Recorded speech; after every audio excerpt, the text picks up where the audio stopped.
Olá, está começando a segunda edição do Câmara Repórter desta terça-feira. O prefeito de Natal, Carlos Eduardo Alves, reuniu a imprensa para anunciar o corte de despesas para garantir o pagamento do funcionalismo municipal. Para uma plateia de jornalistas, o prefeito de Natal anunciou uma série de medidas a fim de melhorar o desempenho financeiro do município frente à excessiva queda de receitas de ICMS e FPM, que totalizou numa frustração de 95 milhões de reais.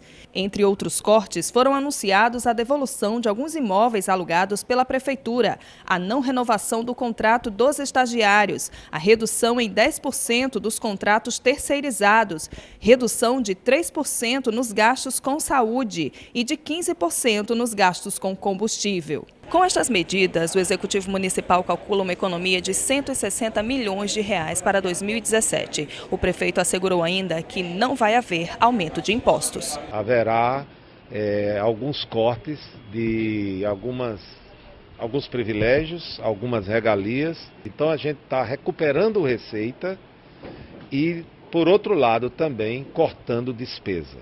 Com essas medidas todas, nós estamos fazendo com que nós possamos economizar 150 milhões de reais para o ano de 2017. Carlos Eduardo disse que pretende pagar todos os servidores até o 5º dia útil de cada mês. Nós pagamos ao redor de 96% dos servidores. Falta 4%. Eu acredito, dependendo ainda do que vai chegar do ICMS, do FPM, porque não são receitas da prefeitura, são receitas oriundas da União e do Estado, né? Dependendo disso, e vale dizer, essas são receitas que estão sofrendo gravemente os efeitos da crise econômica, né? Aí a gente pode falar. E afirmou ainda que o município está empenhado em conseguir os recursos necessários para o pagamento do 13º salário. A nossa expectativa é que nós possamos efetuar o pagamento do restante do 13º até o dia 20. A prefeitura adiantou 20% em junho, falta 80%. A expectativa é que até o dia 20 de dezembro, 19, 20 de dezembro, a gente possa efetuar o pagamento do 13º. Durante a coletiva, também foram apresentados alguns projetos de lei que tramitam na Câmara Municipal para aprovação, como o uso de combustível menos poluente, alteração no Código Tributário de Natal e proibição da incorporação de cargos comissionados após 10 anos de exercício. Medidas que podem ajudar a aumentar as receitas do município ao longo dos anos. Enquanto a equipe do governo apresentava os projetos, um grupo de estagiários protestava do lado de fora pelo pagamento das bolsas. Em protesto contra a PEC 241, estudantes da UFRN ocuparam o pátio da reitoria. A ocupação é um protesto contra a proposta de emenda constitucional, a PEC 241, que estabelece teto para aumento dos gastos públicos pelos próximos 20 anos. A UFRN hoje em dia ela já funciona com 30% do seu orçamento e esse orçamento sendo congelado por 20 anos, assim, com as demandas só crescendo, a inflação, tudo aumentando, e aí como é que vai funcionar daqui a 20 anos só com esse 30% do orçamento necessário, né? O ato foi decidido em assembleia com os universitários. De acordo com o coordenador-geral do Diretório Central dos Estudantes, João Ricardo, técnicos e professores também vão aderir ao movimento. Quando a gente lançou o nosso indicativo de greve estudantil para o dia 11, a Assembleia dos Professores foi no dia seguinte, que também deliberou pelo indicativo de greve de 7 dias para o dia 11. Vai ser plebiscitado agora, porque no Sindicato dos Professores precisa ser referendado. Os técnicos administrativos deliberaram em assembleia ontem que vão entrar em greve por tempo indeterminado a partir de quinta-feira. Então, o que está acontecendo na universidade é um movimento unificado das 3 categorias da universidade para produzir uma resistência efetiva na UFRN e a nível nacional. Há 12 dias, os estudantes ocupam diversos setores na UFRN e desde ontem estão aqui na reitoria. A expectativa para os próximos dias é que mais universitários participem do movimento. E aí essa é a nossa reivindicação. Inclusive, está tendo uma luta conjunta com os servidores e com os professores, Vai ter quinta-feira vai ter a paralisação dos servidores, eles vão aderir à nossa ocupação, vão lutar junto com a gente e está prevista uma greve geral, aí está sendo debatida entre as 3 classes, os estudantes, os servidores e os professores.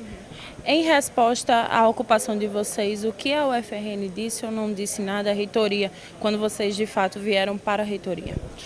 Estamos esperando um posicionamento da reitoria, né, mas por enquanto os professores têm aderido muito bem, têm tido aulas públicas, debates, espaços de formação, está sendo bem produtiva a ocupação, já há 12 dias, ela iniciou no setor 2, depois o DEARTE aderiu à ocupação, os dois se juntaram lá no DEARTE e ontem migramos do DEARTE aqui para a reitoria, né? Mas a gente ainda está esperando um posicionamento da reitora, contrário à PEC 241 também, né? Você como estudante, como você vê e identifica as principais consequências e problemas para o futuro daqui a 20 anos que não tenha nem esses 30% de investimento? Principalmente na assistência estudantil, né? Assim, questão da RU, questão de permanência, como é que alguém que não tem dinheiro para passagem vai chegar aqui, não vai ter como comer, não vai ter como permanecer na universidade, a questão dos laboratórios, a questão da infraestrutura dos prédios, como é que vai ser essa manutenção, os professores, a tendência a ser terceirizados, né? Assim, não vai ter mais concurso público, os funcionários já são todos terceirizados e está uma rotatividade muito grande, então a terceirização só tira os direitos do trabalhador, né? Só prejudica a classe trabalhadora e não a instituição, né? Então, a gente está fazendo mobilização em toda a UFRN para que todo mundo venha somar na luta, venha aqui para a reitoria ocupar com a gente. Aqui está um espaço muito produtivo, tem intervenções artísticas e tudo mais. Não temos ainda previsão de terminar porque a luta está começando, né? Tem a previsão da greve geral para o mês que vem, enquanto isso estaremos aqui ocupados. O Sindicato dos Médicos do Rio Grande do Norte, o SINMED, realizou um ato conjunto no Hospital Alfredo Gurgel. Isso para cobrar melhores condições de trabalho e também o pagamento dos salários atrasados. Médicos da rede estadual e municipal de Natal e Parnamirim estiveram reunidos em um protesto em frente ao maior hospital público do estado. A principal reclamação da classe é o atraso no pagamento dos salários. Nós enfrentamos uma crise brutal na saúde, manifestada por escalas incompletas, falta de insumos, leitos, vagas em UTIs, ameaça de fechamento de serviços e, para completar o quadro, atraso salarial de um mês. Dia 29, final de outubro, estará se completando no estado o pagamento de setembro. É um absurdo e está comprometendo a sobrevivência dos trabalhadores. O Sindicato dos Servidores da Saúde do Rio Grande do Norte, o Sindisaúde, também participou do ato em apoio ao SINMED. Nós da saúde devemos estar fazendo uma assembleia a próxima semana para também deliberar junto à categoria qual a medida que nós iremos tomar. E com certeza, se não houver um posicionamento do governo quanto à questão de um calendário de pagamento, com certeza a categoria vai estar sendo mobilizada para ir à luta e poderá sim haver uma greve geral dos servidores públicos desse estado. Durante o protesto, os médicos presentes votaram para uma possível paralisação total de serviços, como cirurgias eletivas e consultas. Esses profissionais certamente estarão na Assembleia. Nós sentimos aqui a determinação deles de fazerem a paralisação completa, mas isso deverá ser aprovado na Assembleia e divulgado para os gestores. O SINMED realiza na noite desta terça-feira uma assembleia para deliberar novos movimentos. Voltou a ser obrigatório o uso do farol baixo aceso durante o dia nas rodovias, mas a multa só poderá ser aplicada se houver sinalização. Vamos entender melhor na reportagem de Larice de Souza. Atenção, motorista! Quando você se deparar com uma placa de marco quilométrico como essa, ou com essa outra, que indica em qual rodovia está transitando, acenda o farol. Desde a última quarta-feira, a Lei 13.290, que exige o uso do farol baixo, voltou a valer nas rodovias que estiverem devidamente sinalizadas. No Rio Grande do Norte, o inspetor da Polícia Rodoviária Federal diz que todas as BRs são identificadas. Quais são essas sinalizações? Aquela plaquinha de fundo azul com os caracteres brancos de informação de marcos quilométricos, ela já é uma sinalização que caracteriza aquela via como uma rodovia, assim como a outra placa de fundo branco que define como sendo uma rodovia em determinado estado. É BR-304RN, BR-101RN. Então essas duas placas, elas existem em todas as nossas rodovias federais aqui no estado. Portanto, a fiscalização, ela é passível, ou seja, quem estiver transitando nas rodovias federais do estado com os faróis apagados durante o dia, estão sujeitos a ser autuados. No Rio Grande do Norte, as 7 rodovias federais são a BR-101, BR-110, BR-226, BR-304, BR-405, BR-406 e BR-427. A multa só não poderá ser aplicada na rodovia que não estiver sinalizada como tal. A via costeira, por exemplo, é uma rodovia estadual, mas como não existe sinalização que indique isso, a fiscalização não pode ser feita aqui. Nas rodovias estaduais, a atenção deve ser redobrada nos chamados trechos urbanos, como a Avenida Engenheiro Roberto Freire, na Zona Sul, e as avenidas João Medeiros Filho e Moema Tinoco, ambas na Zona Norte. A multa para quem não usar o farol baixo é de natureza média e rende 4 pontos na carteira. O valor, hoje de R$ 85,13, vai ser reajustado a partir de 1º de novembro. A multa de natureza média vai passar de R$ 185 para R$ 130,16 e continua 4 pontos no prontuário. Então essa é a penalidade de multa para quem realmente deixar de acender os faróis durante o dia nas rodovias. E o farol, para usar, tem que lembrar que é aquele mesmo que se usa à noite mesmo. Exatamente, é o farol principal do veículo na seção luz baixa. Não vale só o farol de milho, o farol de neblina, nem só aquelas luzes de posição. Tem que ser o farol principal do veículo na seção luz baixa. Uma obra de saneamento no conjunto Soledade altera o percurso de várias linhas de ônibus dentro do conjunto. Saiba quais. A obra de saneamento vai durar pelo menos 15 dias. As linhas de ônibus 01 A e B, 10, 29 e 64 terão percurso desviado a partir deste ponto da rua Serra Negra, no conjunto Soledade. Eles estão transitando pela rua Planalto Meridional e sai na Ilha de Marajó, onde ele retorna o itinerário normal. Então, nesse período aqui, vai ficar sendo feito esse desvio e as paradas ficam devido à necessidade do usuário. O ônibus não tem uma parada definida, tá? Como ruas locais, conjunto sem muito trânsito, a gente deixou a critério do próprio usuário, onde se concentrar e o ônibus está parando. E no sentido inverso?